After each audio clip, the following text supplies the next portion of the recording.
PRP. Cabut Otsus, tolak pemekaran, dan berikan hak penentuan nasib sendiri sebagai solusi demokratis bagi rakyat Papua. Pasca pengesahan Undang-Undang Otsus Jilid 2 yang tercantum dalam Undang-Undang Nomor 2 Tahun 2001 tentang otonomi khusus, Kementerian Dalam Negeri Republik Indonesia mengundang 9 bupati yang berasal dari wilayah Pegunungan Tengah, Papua. Pertemuan yang direncanakan pada Jumat 14 Maret 2022 mengagendakan persiapan pemekaran provinsi di wilayah Papua, khususnya Pegunungan Tengah. Pembahasan tersebut didasarkan pasal 76 ayat 3 nomor 2 tahun 2021 tentang otonomi khusus bagi Provinsi Papua. Tuntutan pemekaran provinsi sebelumnya disampaikan oleh beberapa elit politik di Papua dengan landasan SK Gubernur Papua Barat nomor 125/72/3 tahun 2020 tentang pemekaran Provinsi Papua Barat Daya. 2. Deklarasi 4 Bupati Merauke, Asmat, Mapi, dan Bovendigul. 3. Deklarasi di Timika pada tanggal 4 Februari 2021 meliputi Kabupaten Timika, Paniai, Dogiai, Deai, Nabire, dan Puncak Jaya. 4. Permintaan Ketua Asosiasi Pegunungan Tengah Papua, Bevaji Gibalom, mantan nih, ganti tuh. Mantan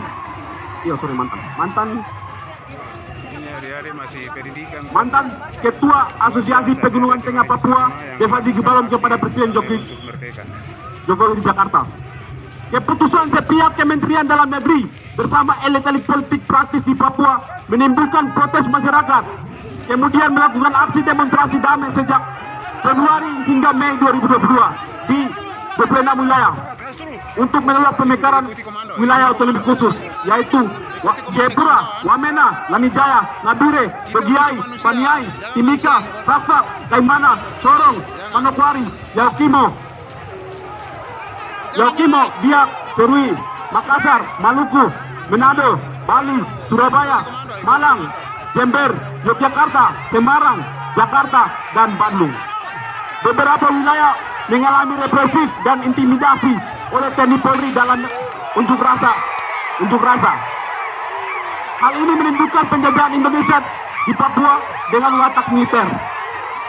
Yan Manenas, Denis Kogoya, Paulus Waterpau, Bevaji Gibalom, Matius Auto, dan beberapa pejabat politik mencari perhatian Jakarta agar mendapat bagian dalam pembagian kekuasaan setelah pemekaran. Hal ini tidak terlepas dari keinginan untuk menguasai sumber daya alam di Papua. Luas area Papua secara keseluruhan adalah 191 hektar dengan kekayaan permukaan bumi dalam bumi Papua yang melimpah. Pemerintah Provinsi Papua, Dinas Pertambangan dengan Energi meliris peta potensi minyak dan gas tampak hadir di seluruh wilayah Papua dipenuhi dengan sumber daya minyak dan gas. Dampak pemekaran adalah menjadi lahan baru bagi militer Indonesia untuk menjaga kepentingan eksploitasi sumber daya alam. Terbukti pasca disahkannya Undang-Undang Otsus Jilid 2 yang tidak demokratis dipaksakan pembangunan Polres di Dogiai meskipun beberapa kali ditolak masyarakat. Pembangunan Rimba di Yaukimo dan beberapa wilayah lainnya. Pemekaran membuka lahan bisnis menengah untuk pemodal Indonesia, bisnis minimum keras, judi, prostitusi, dan sembako. 24 Mei 2022 kita dikagetkan dengan meninggalnya 5 penduduk asli Sorong yang meninggal di Jayapura akibat perdagangan manusia. Kelima orang ini merupakan korban penyingkiran akibat pemekaran dan otsus demi sejumlah rupiah. Mereka rela mencicipi minuman keras oplosan. Sektor pendidikan tidak mengalami peningkatan kualitas, justru meningkatkan kuantitas sekolah milik swasta, begitu pula sektor kesehatan. Jumlah orang asli Papua yang kurang dari 4 juta akan terus tergusur dari kepentingan modal dan tanah seluas 45 juta hektar.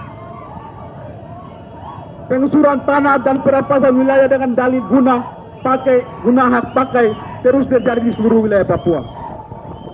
Kepentingan rakyat Papua untuk memperoleh hak demokratik dihambat dengan pertemuan KTT G20 yang diadakan di Indonesia 2022. G20 atau GLOB 20 berisi 22 negara di Indonesia, di dunia, yang di dalamnya 7 negara yang menguasai 64 kekayaan dunia. Hal ini berkaitan dengan kepemilikan modal atau investasi di seluruh dunia. 7 negara ini bersatu untuk tujuan memperluas wilayah kekuasaannya untuk eksploitasi sumber daya alam dan manusia. Maka kepentingan pemekaran wilayah di Papua adalah kepentingan wilayah kekuasaan penanaman modal asing dan eksploitasi. Bisa dibayangkan negara Indonesia memiliki total Bisa dibayangkan negara Indonesia memiliki utang pemerintah per Februari 2020 7.014,58 triliun dilansir oleh Kompas. Bagaimana bisa membiayai operasional wilayah yang baru? Kepentingan pemekaran dan OSUS juga tidak terlepas dari kepentingan Partai Berjuang Nasional untuk pemilu 2024. Semua hal ini berkaitan satu sama lain dan tujuannya untuk menjajah, mencuri, mengeksploitasi sumber daya alam dan manusia Papua. KTT 20 akan menghasilkan kesepakatan kerjasama politik dan ekonomi. Kemudian untuk meloloskan kepentingan ini, semakin banyak rakyat yang didiskriminasikan dan dibunuh. Dengan segala macam kebijakan Jakarta yang berdampak pada ancaman genosida, ekosida dan persida secara sistematis dan terstruktur di atas tanah Papua, maka yang tergabung dalam petisi rakyat Papua (PRP) menyatakan sikap dengan tegas. 1. Cabut OSUS Jilid 2 dan kebijakan Undang-Undang Nomor 2 Tahun 2021. Presiden Republik Indonesia dan kabinetnya hentikan rancangan Undang-Undang Pemekaran Tanah Papua. 3. Berikan akses internasional jurnalis independen untuk datang ke Papua dan menginvestigasi segala bentuk kejahatan kemanusiaan di Papua. 4. Hentikan rencana pemekaran provinsi di tanah Papua, Papua Barat Daya, Papua Tengah, Papua Selatan yang merupakan politik pendudukan dan politik pecah belah di Papua. 5. Tarik militer organik dan non-organik dari seluruh tanah Papua. 6. Tolak pembangunan Polres dan Kodim di Kabupaten Dogiai. Meminta akses Palang Merah Internasional untuk memberikan akses pelayanan kesehatan terhadap 67.000 pengungsi di Kabupaten Duga, Intan Jaya, Puncak Jaya, Pegunungan Bintang, Maibrat, dan Yahukimo. 8. Elit politik Papua stop mengatasnamakan rakyat Papua, mendorong pemekaran demi memperpanjang kekuasaan dan menjadi alat penindas bagi rakyat Papua. 9. Bebaskan Victor Frederick dan seluruh tahanan politik di tanah Papua tanpa syarat. 10. Hentikan kriminalisasi aktivis di Indonesia dan di Papua.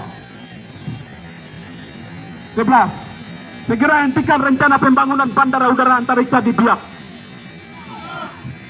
12. Pemerintah Indonesia segera membuka akses bagi komunitas internasional untuk datang ke Papua. Komisi HAM Tinggi PBB, pelapor khusus tentang pengungsi, anggota Kongres, jurnalis, akademisi internasional, LSM internasional. 13.